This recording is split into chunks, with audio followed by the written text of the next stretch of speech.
पश्चिम बंगाल के मुस्लिम बहुल मुर्शिदाबाद जिले में वक्फ संशोधन अधिनियम यानी जो अब वक्फ कानून बन गया है उसके खिलाफ प्रदर्शन के दौरान भड़की हिंसा में प्रशासन ने अब तक 100 से ज्यादा लोगों को गिरफ्तार किया है।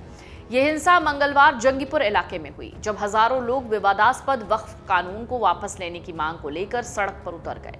लेकिन ऐसा हुआ क्या? दरअसल शुक्रवार को जुमे की नमाज के दौरान यहां हिंसा भड़की। इसमें कई पुलिसकर्मी घायल हो गए। शुक्रवार को इलाके में पथराव और आगजनी की घटना फिर से घटी। इसके बाद हिंसा प्रभावित इलाकों में बीएसएफ की तैनाती हुई।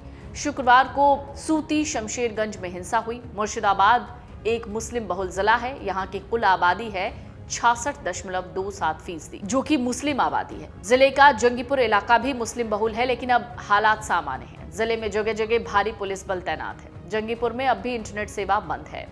रेल सेवा पर कोई अवरोध नहीं है। इस बीच बंगाल विधानसभा में विपक्ष के नेता शुवेंदु अधिकारी ने कहा है कि मुर्शिदाबाद जिले के जलंगी बीडीओ कार्यालय में हुई तोड़फोड़ की घटना से वो बहुत नाराज हैं और दुखी हैं। उन्होंने इसकी कड़े शब्दों में निंदा की है। उन्होंने कहा ये तोड़फोड़ कथित तौर पर वक्फ विरोधी कानून के खिलाफ प्रदर्शन करने वालों ने की, लेकिन ये लोग प्रदर्शनकारी नहीं हैं बल्कि कट्टरपंथी तत्व थे।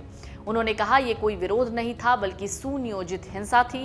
ये लोकतंत्र और शासन पर हमला था। कुछ जिहादी ताकतें अराजकता फैलाकर अपनी ताकत दिखा रही हैं, समाज के बाकी समुदायों में डर पैदा कर रही हैं। सरकारी संपत्ति को नुकसान पहुंचाया गया, सरकारी अधिकारियों को धमकी दी गई, डर का माहौल बनाया गया। ये सब विरोध के नाम पर किया जा रहा है, जो पूरी तरह से गलत है, ये शुवेंदु अधिकारी कह रहे हैं। लेकिन इन सब के बीच में ममता बनर्जी की सरकार जो है वो चुप है। वो उनकी जो चुप्पी है वो हैरान करने वाली है कि वो ऐसी अराजकता को क्यों बर्दाश्त कर रही हैं। यही सवाल शुवेंदु अधिकारी ने उठाया है। वो कहते हैं क्यों नहीं इस आतंकी कृत्य की निंदा में राज्य सरकार की ओर से कोई स्पष्ट बयान आया? क्या वोट बैंक की राजनीति पश्चिम बंगाल के लोगों और संस्थानों की सुरक्षा से ज्यादा महत्वपूर्ण है? दरअसल वक्फ संशोधन अधिनियम के खिलाफ पश्चिम बंगाल के मुर्शिदाबाद में जो चिंगारी उठी वो आसपास के जिलों में फैल गई। शुक्रवार को मालदा, मुर्शिदाबाद, दक्षिण 24 परगना और हुगली में विरोध प्रदर्शन हुए।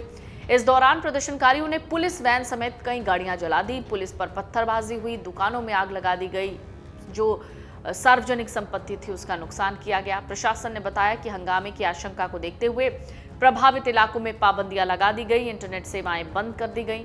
पुलिस ने शनिवार को बताया मुर्शिदाबाद जिले में अशांति फैलाने वाले 110 से ज्यादा लोगों को गिरफ्तार किया गया है। पुलिस के मुताबिक शुक्रवार को सबसे ज्यादा हिंसा मुर्शिदाबाद में हुई। इसके बाद सूती इलाके से लगभग 70 और शमशेरगंज से 41 लोगों को गिरफ्तार किया गया। अधिकारी कहते हैं शनिवार सुबह भी प्रभावित इलाकों में तनाव था, लेकिन कोई अप्रिय घटना नहीं घटी। संवेदनशील इलाकों में गश्ती जारी है। किसी को भी कहीं भी इकट्ठा होने की परमिशन नहीं है। पुलिस ने लोगों से सोशल मीडिया पर फैल रही अफवाहों पर ध्यान न देने की अपील की। मुस्लिम बाहुल्य सूती में हिंसा के दौरान पुलिस की गोली लगने से घायल हुए किशोर को इलाज के लिए कोलकाता के अस्पताल भेजा गया। पुलिस के मुताबिक प्रदर्शन शुरू जब हुआ तो वो शांतिपूर्ण था, लेकिन जल्दी ये उग्र हो गया। प्रदर्शनकारियों ने राष्ट्रीय राजमार्ग 12 को जाम किया, पुलिस पर पथराव शुरू कर दिया। स्थिति बिगड़ी। कुछ उपद्रवियों ने पुलिस वाहनों सहित कई गाड़ियों में आग लगा दी। तस्वीरें सोशल मीडिया पर इस वक्त खूब वायरल हैं। इस दौरान कई पुलिसकर्मी घायल हुए। भीड़ को नियंत्रित करने के लिए पुलिस को लाठीचार्ज करना पड़ा, आंसू गैस के गोले दागने पड़े। एक पुलिस अधिकारी ने कहा हिंसा में शामिल लोगों की पहचान की जा रही है। अब तक 110 से ज्यादा लोगों को गिरफ्तार किया गया है। हालात को काबू में करने के लिए जंगीपुर और आसपास के संवेदनशील इलाकों में भारी पुलिस बल तैनात है। प्रशासन ने इलाके में धारा 163 लागू कर दी है। एक वरिष्ठ पुलिस अधिकारी ने कहा है कि स्थिति अब शांतिपूर्ण और नियंत्रण में है। जिले में कोई नई अप्रिय घटना की सूचना नहीं है। संवेदनशील इलाकों में गश्ती और निगरानी जारी है। पुलिस के मुताबिक शुक्रवार को जुमे की नमाज के बाद प्रदर्शन की तैयारी की गई। इसी कड़ी में शमशेरगंज में डाक बंगला मोड़ से सुतीर सुजूर मोड़ तक राष्ट्रीय राजमार्ग 12 के एक हिस्से को ब्लॉक भी किया गया। अब जब तक सिर्फ सड़क पर अवरोध किया गया, प्रदर्शन हिंसक नहीं हुआ, लेकिन फिर प्रदर्शनकारियों ने एक पुलिस वैन पर पथराव किया। अब किस कारण से ये पथराव हुआ है स्पष्ट नहीं है, लेकिन इतना जरूर है कि उस एक घटना के बाद ही प्रदर्शन ने हिंसा का रूप ले लिया। अब क्योंकि पुलिस वैन पर हमला हुआ, सामने से सुरक्षा बलों को भी कार्रवाई करनी पड़ी। पुलिस और उपद्रवी आमने सामने थे, जमकर बवाल हुआ। इस हिंसा में 10 पुलिसकर्मियों के घायल होने की खबर है। पुलिस की माने तो उपद्रवी अपने साथ बम जैसे कुछ पदार्थ जो हैं वो लेकर आए थे। उसी वजह से भीड़ को नियंत्रण में करने के लिए लाठीचार्ज करना पड़ा, आंसू गैस के गोले दागने पड़े। अब पुलिस के इस एक्शन से गुस्साई भीड़ और ज्यादा भड़की, हिंसा फैलती चली गई। आपको बता दें, वक्फ कानून लागू होने के बाद पश्चिम बंगाल के मुख्यमंत्री ममता बनर्जी ने कड़ा विरोध जताया। ममता बनर्जी ने ऐलान किया कि बंगाल में वक्फ कानून को लागू होने ही नहीं देंगे। उन्होंने मुस्लिमों को संदेश दिया कि जब तक वो हैं तब तक मुसलमानों की संपत्ति कोई छीन नहीं सकता। पश्चिम बंगाल में करीब 32% मुस्लिम आबादी है और मुस्लिमों को तृणमूल कांग्रेस का वोट बैंक माना जाता है। ऐसे में अगले साल राज्य में विधानसभा चुनाव है। ममता बनर्जी पूरी तरह से मुस्लिमों के पक्ष में खड़ी दिखती हैं। पूरी तरह से धर्म के आधार पर ध्रुवीकरण की कोशिश है। शिक्षकों की नौकरी रद्द करने को लेकर जिस तरीके से बातें चल रही हैं, लोगों का ध्यान हटाने की कोशिश भी की जा रही है। राजनीतिक विश्लेषक कहते हैं कि देश में जितने भी मुस्लिम बहुल राज्य हैं, उनमें पश्चिम बंगाल को छोड़ दें तो अन्य राज्यों जैसे त्रिपुरा और असम में बीजेपी की सरकार है। बीजेपी ने वक्फ को लेकर उस तरह से प्रचार नहीं किया जैसा करना चाहिए था। ऐसी स्थिति में तृणमूल कांग्रेस इसका राजनीतिक लाभ लेने की कोशिश कर रही है। बात जहां शिक्षक भर्ती घोटाले की है, उसमें करीब 26,000 शिक्षकों की नौकरी सुप्रीम कोर्ट ने रद्द कर दी। ऐसे में तृणमूल कांग्रेस की कोशिश है कि शिक्षक भर्ती घोटाले से राज्य के लोगों का ध्यान हटा दिया जाए और वक्फ को लेकर सियासत गरमा दी जाए। इसका असर राज्य की सियासत पर दिख रहा है।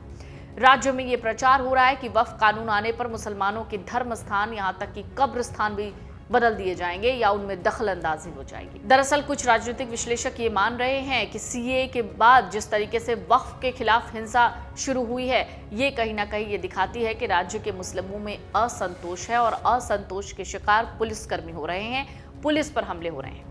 ऐसे में वर्तमान में सीएम ममता बनर्जी खुद को मुस्लिमों का मसीहा दिखाने की कोशिश कर रही हैं। राज्य में यह संदेश दिया जा रहा है कि मुस्लिम खतरे में हैं। आपको बता दें, इसके पहले जब सीएए लागू करने का ऐलान हुआ, बंगाल के मुर्शिदाबाद और नदिया में सबसे ज्यादा हिंसा हुई थी। रेलगाड़ियों को रोका गया था। सीएए और एनआरसी के खिलाफ विरोध प्रदर्शन 2020 में हुए और 21 में भी जब बंगाल में विधानसभा चुनाव था। ये समय जो था उसमें आपको समझना होगा कि अगले साल राज्य में विधानसभा चुनाव है।